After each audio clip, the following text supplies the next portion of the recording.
You have the EPA coming out a week and a half ago saying we may have to evacuate certain Gulf areas.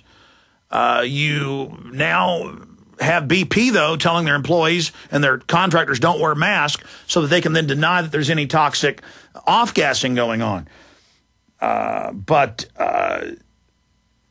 God only knows, ladies and gentlemen, this could break the country if they overreact and do make 20, 30, 40 million people evacuate and then send in Halliburton and all these corrupt companies to supposedly clean up the oil. I mean, if Halliburton in no-bid contracts was caught charging $15 million for a $400 blue tarp, no, that's $15 million for a $400 tarp. I mean, maybe they could charge another $500 to put the tarp up. Okay, $1,000, $900, something like that. No, $15 million for a tarp.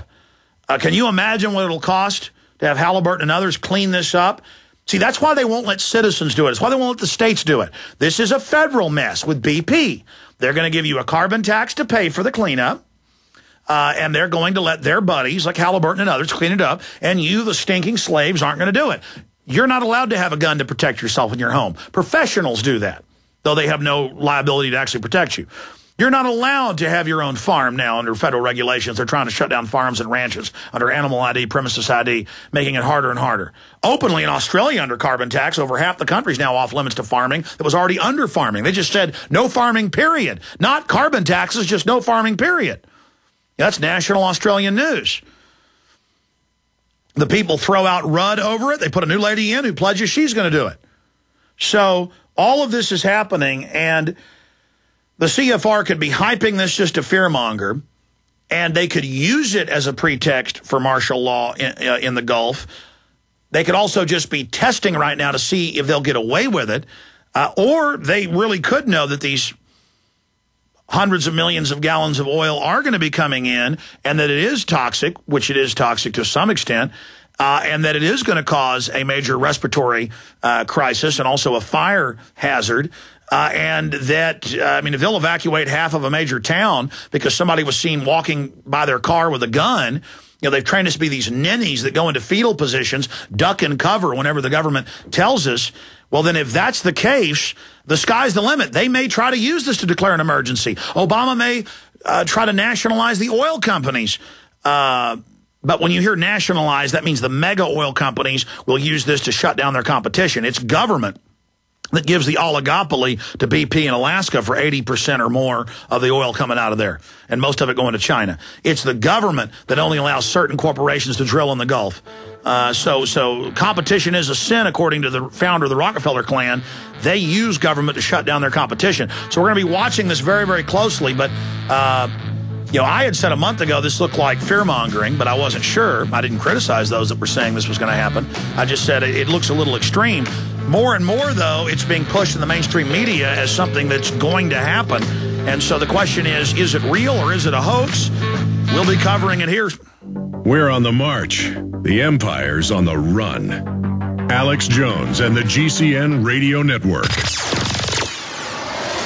The question is, where should the American people draw their line in the sand? What have we got? A republic or a monarchy? A republic is based on a constitution which protects minority rights. Not democracy, not mob rule, two wolves and a sheep voting on what's for dinner. So they think they own our land, they think they own our water, children, our education, our money. We have to define who we are and what we will tolerate. Somebody's going to ask you what you did during the Patriot Uprising. You have been warned. We have the facts. We have the Constitution. We have the Bill of Rights. We have common law. Knowledge is power, ladies and gentlemen. And I'm so excited to be able to offer you Don't Tread on Me, Rise of the Republic. Tyranny is upon us, but liberty and the sleeping giant that is the American people is rising. A new tool in the Infowar. Don't Tread on Me. Order it at Infowars.com or PrisonPlanet.com or call toll-free 888-253-3139 and support independent, patriotic Liberty films.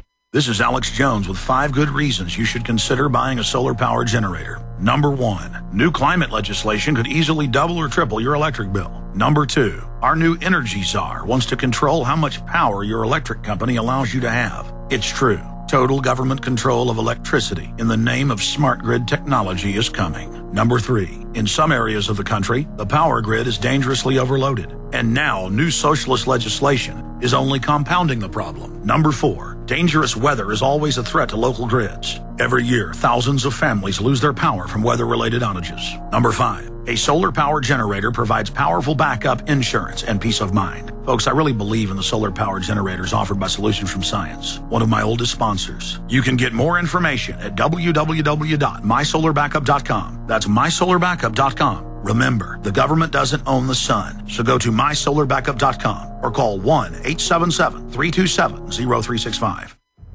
Hello, this is Alex Jones with some important questions. If you're going into a battle and they give you a rifle and a sidearm, how much ammunition do you want? My answer would be all I can get. In the battle for freedom and the lives of your loved ones, food is your only ammunition. How much do you want? When do you want it? Now or after the battle starts? When will you need it? Can you buy it without proper identification? Will there be any food? Will it make your children sick? If there's a quarantine and you can't feed yourself, will you go to the gathering center and be immunized? You wipe out all these problems if you have a good food supply. Food is your ammunition to fight for your freedom and your life. How much will you need? We don't know. How much do you want? All you can get. I'm Alex Jones. I want all of you good guys to live to fight another day. Call 1-800-409-5633 or check it out on the web at efoodsdirect.com. Again, that number, 1-800-409-5633.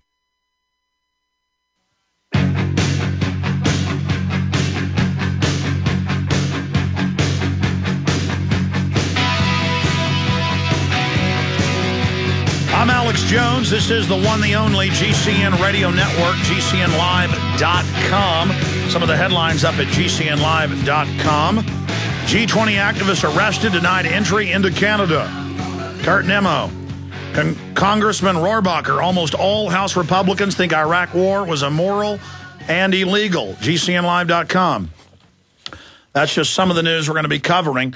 And for PrisonPlanet.tv viewers, you can read this article up at OttawaCitizen.com. But for PrisonPlanet.tv viewers, we'll put this document on screen for people.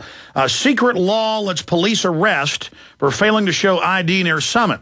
Now, remember when the feds hired provocateurs? They kicked this off globally in '99. We have the footage in my film, Police State 2, The Takeover. Police admitting it. They hired thugs to attack police. The Delta Force ran the operation. That was in the Seattle Post-Intelligencer and the Seattle Times. This was admitted. To then clamp the city down and say no anti-WTO stickers allowed on cars, on lapels. We have police saying not in our city now. Secret emergency decree.